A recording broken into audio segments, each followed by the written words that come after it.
اپنے بلند آواز میں پھر انہوں نے لوگوں کو پکارا کہ اے درخت والو، یعنی کہ بیعت رضوان کے نیچے اللہ کے رسول صلی اللہ علیہ وسلم کے ساتھ بیعت کرنے والے کہاں پر ہو؟ عباس رضی اللہ تعالیٰ عنہ کی آواز سن کر صحابہ جو ادھر ادھر بکھر گئے تھے فوری طور پر واپس آئے اور آپ صلی اللہ علیہ وسلم کے قریب آنا شروع ہو گئے، اور تقریباً 100 کے قریب آپ کے قریب جمع ہو گئے۔ لڑائی شروع ہوئی، ایسے ہی میں انصار کو پکار شروع ہوئی، انصار کے فوجی لشکر دوبارہ سے آنا شروع ہو گئے، اور پھر آپ کے ارد گرد ایک اچھی خاصی فوج جمع ہو گئی، مسلمانوں کے دوبارہ قدم جم گئے، اللہ کے رسول صلی اللہ علیہ وسلم نے ان کو دوبارہ اسمبل کیا، اور پھر اللہ تعالیٰ نے اپنے رسول صلی اللہ علیہ وسلم اور مومنین پر باقاعدہ سکینت نازل کی، اور دیکھے یعنی فرشتوں کے لشکر کے ذریعے اللہ تعالیٰ نے ان کی مدد کی۔ چنانچہ مسلمانوں نے پلٹ کر حملہ کیا اور پھر ایک دھواں دار جنگ شروع ہو گئی۔ اس موقع پہ آپ صلی اللہ علیہ وسلم نے ایک مٹھی مٹی لے کر قوم کے چہرے پر ماری اور فرمایا کہ ان کے چہرے بگڑ جائیں۔ اس سے ان کے تلواروں کی دھار کند ہو گئی، ان کی آنکھیں بھر گئیں، ان کے حوصلے ٹوٹ گئے، اور اللہ تعالیٰ کی طرف سے ان کو شکست ہوئی۔ پھر مسلمانوں نے بہت سارے فوجیوں کو گرفتار کیا، پکڑ لیا، اور اس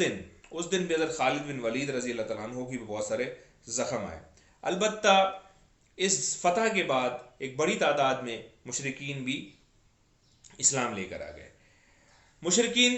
اس مسلمانوں کے اس حملے کے نتیجے میں دوبارہ جمنے کے نتیجے میں بھاگ گئے، اور مختلف گروہ مختلف بھاگے۔ ایک گروہ ان کا طائف کی طرف بھاگ گیا، دوسرا گروہ نخلا کا رخ کیا، اور تیسرے گروہ نے اوتاس میں مورچہ بندی کی۔ نبی کریم صلی اللہ علیہ وسلم نے اوتاس کے مقام پر اپنا ایک لشکر بھیجا، اور انہوں نے ان کو وہاں سے مزید بھگا دیا، اور ان کے مال غنیمت پر، ان کے بھیڑ بکریوں پر، ان سب چیزوں کے اوپر قبضہ کر لیا، اور ان کو نبی کریم صلی اللہ علیہ وسلم کے پاس جمع کروا دیا۔ اب اندازہ کریں کتنا بڑا مال غنیمت جمع ہوا۔ 24,000 اونٹ تھے، 40,000 بکریاں تھیں، 4,000 اوقیہ یعنی کہ 1,60,000 درہم چاندی، اور عورتیں اور بچے تقریباً 6,000 کی تعداد میں۔ ان سب کو جہرانہ میں جمع کر کے نبی کریم صلی اللہ علیہ وسلم نے حضرت مسعود بن عمر غفاری کو ان کا نگران مقرر کیا۔ اس کے بعد آپ صلی اللہ علیہ وسلم نے طائف کا رخ کیا اور وہاں طائف کے قلعے کا محاصرہ کیا، اور روایات میں آتا ہے 20 دن، اور کچھ روایات میں آتا ہے تقریباً 1 مہینہ آپ نے اس قلعے کا محاصرہ کیا، لیکن انہوں نے اپنے قلعے کے اندر مورچہ بند ہو کر اپنے کھانے پینے کے سامان جمع کر رکھے تھے۔ اس بنا پر نبی کریم صلی اللہ علیہ وسلم نے ان کا محاصرہ پھر چھوڑ دیا۔ صحابہ سے مشورہ کیا آپ صلی اللہ علیہ وسلم نے، اور جب محاصرہ طول پکڑا تو صحابہ کے مشورے سے آپ صلی اللہ علیہ وسلم نے کوچ کا اعلان فرما دیا۔ کچھ لوگوں نے اس موقع پر کہا کہ آپ ان کے لیے بد دعا کیجئے، لیکن آپ صلی اللہ علیہ وسلم نے کہا اے اللہ ثقیف کو ہدایت دے، اور انہیں مسلمان بنا کر لیا۔ اس کے بعد آپ صلی اللہ علیہ وسلم نے مال غنیمت واپس جہرانہ تشریف لائے، اور ناظرین کرام یہاں توجہ سے سنیے کہ ایک اہم واقعہ جو میں آپ کو بتانے جا رہا ہوں کہ کس طریقے سے آپ صلی اللہ علیہ وسلم نے ایک قائد کی حیثیت سے، ایک رہنما کی حیثیت سے، ایک اپنے صحابہ کے ساتھ محبت اور شفقت والا معاملہ کس طریقے سے کیا۔ اب سنیے، نبی کریم صلی اللہ علیہ وسلم جب جہرانہ تشریف لائے تو آپ صلی اللہ علیہ وسلم نے 10 دن تک مال تقسیم نہ کیا، کہ ہو سکتا ہے کہ بنو اوازن کے لوگ آئیں اور توبہ کر کے اپنا مال اور قیدی واپس لے جائیں، لیکن جب وہ نہیں آئے تو آپ نے غنیمت تقسیم کیا، اور پھر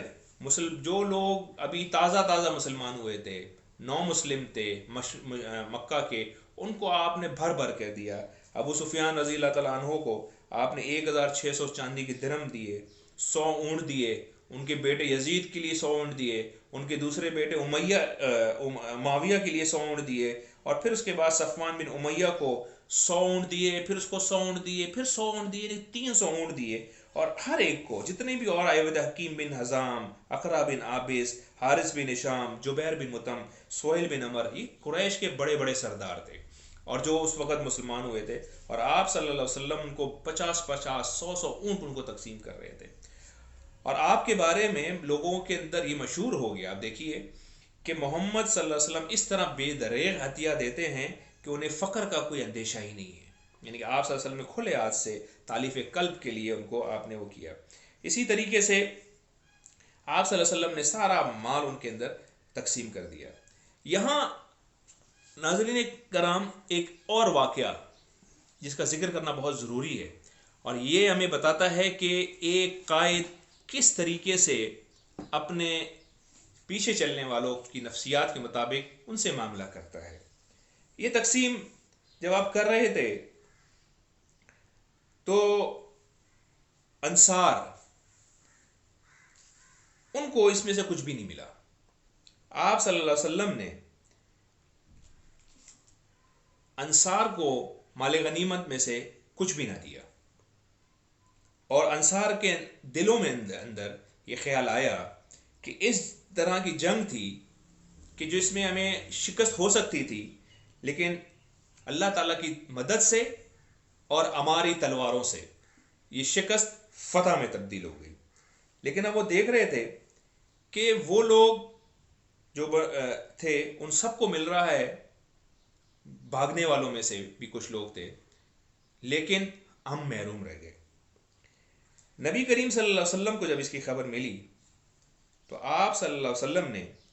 انصار میں سے جو ان کے سردار تھے حضرت سعد بن عبادہ رضی اللہ تعالیٰ عنہ، ناظرین یہ بڑا اہم واقعہ ہے، انہوں نے ان سے نبی کریم صلی اللہ علیہ وسلم نے پوچھا کہ میں کیا سن رہا ہوں، تو انہوں نے کہا کہ یا رسول اللہ، آپ نے حاصل شدہ مالف ہے، یعنی غنیمت میں سے جو کچھ کیا ہے، انصار اس کے بارے میں پریشان ہیں،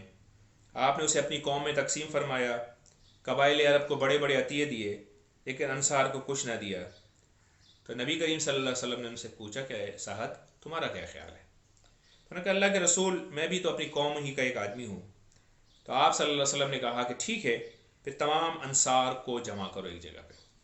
یہ خیمے میں ایک جگہ پہ چولداری میں جمع کیا گیا، تمام جمع ہو گئے وہاں پہ، اور پھر نبی کریم صلی اللہ علیہ وسلم نے اللہ کی حمد و ثنا بیان کی۔ یہاں میں آپ کی توجہ چاہوں گا، بڑی اہم بات ہے۔ نبی کریم صلی اللہ علیہ وسلم نے جو الفاظ ادا کیے، آپ دیکھیں کہ کس طریقے سے اس معاملے کو آپ صلی اللہ علیہ وسلم نے ڈیل کیا، کہ وہ لوگ جو آپ کے ساتھ لڑے ان کو مال غنیمت میں حصہ نہیں ملا۔ آپ صلی اللہ علیہ وسلم کہہ سکتے تھے کہ بھائی I am the commander in chief,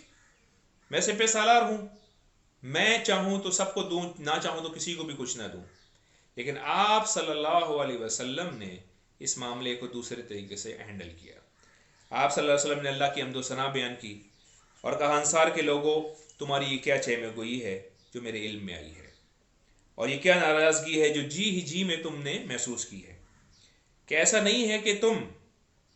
کہ میں تمہارے پاس اس حالت میں آیا کہ تم گمراہ تھے، اللہ نے تمہیں ہدایت دی، تم محتاج تھے،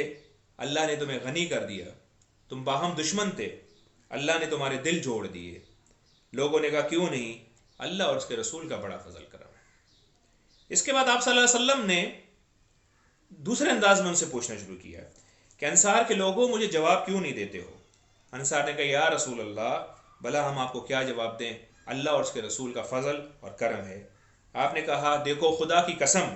اگر تم چاہو تو کہہ سکتے ہو، اللہ کے رسول صلی اللہ علیہ وسلم نے ان سے کہا،